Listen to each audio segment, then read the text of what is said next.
BJP शासित Himachal Pradesh scholarship scam के चलते लगातार सुर्खियों में बना रहा है। लंबे वक्त से केंद्रीय जांच एजेंसी इस मामले की जांच कर रही थी। एजेंसी की धीमी रफ्तार के चलते मामला लंबित था, लेकिन 4 अप्रैल को हाईकोर्ट के फटकार के बाद सीबीआई ने जांच में तेजी दिखाई है। आखिर क्या निकला जांच में और उसके बाद क्या रहा सीबीआई का एक्शन, जानने के लिए देखते हैं ये खास रिपोर्ट। किसी भी मामले को जब सीबीआई को सौंपा जाता है तो मामले में निष्पक्ष और जांच के जल्दी होने का भरोसा ज्यादा बढ़ जाता है। लेकिन हिमाचल प्रदेश के स्कॉलरशिप स्कैम की जांच में सीबीआई की लापरवाही सामने आई, जिसके चलते केंद्रीय जांच एजेंसी सवालों के घेरे में खड़ी हो गई, क्योंकि इस मामले की जांच में सीबीआई ने पूरे 8 साल का समय लगा दिया। हिमाचल में 250 करोड़ से ज्यादा के स्कॉलरशिप घोटाले में सीबीआई की धीमी गति के चलते हाईकोर्ट में याचिका दाखिल की गई थी।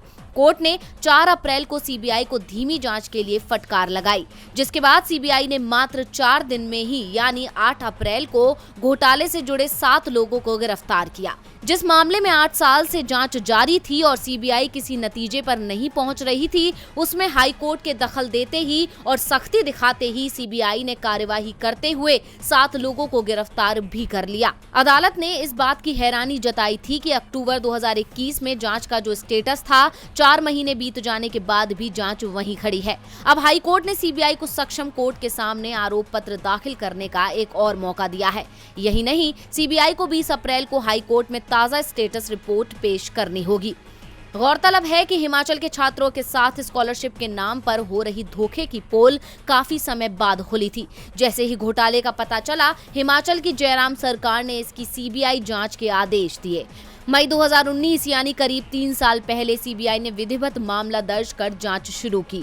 अभी तक सीबीआई बहुत ही धीमी गति से काम कर रही थी, लेकिन अब जैसे ही चुनाव आने वाले हैं और जयराम ठाकुर के नेतृत्व वाली सरकार का कार्यकाल पूरा होने की दिशा में है, ऐसे में अब जांच में तेजी आई है। हालांकि अभी जांच अधूरी है। कुल घोटाला 250 करोड़ रुपए का है। हिमाचल ही नहीं, देश के अन्य राज्यों में भी ठगों का जाल फैला था, जिसने इस घोटाले को अंजाम दिया।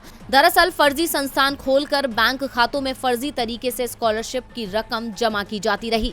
बता दें कि 250 करोड़ रुपए से ज्यादा के स्कॉलरशिप स्कैम में संस्थानों के 250 करोड़ की रकम निजी शिक्षण संस्थानों के खाते में डाल दी गई।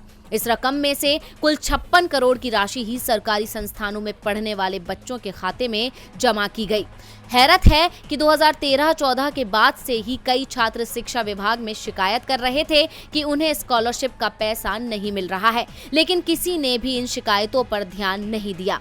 यानी मोदी राज में केंद्रीय एजेंसियां सिर्फ विपक्ष के नेताओं और मोदी सरकार के खिलाफ आवाज उठाने वाले नेताओं के खिलाफ ही जांच में लगी रहती हैं। शिक्षा से जुड़े या बाकी दूसरे मामलों की तरफ उसका ध्यान ही नहीं है।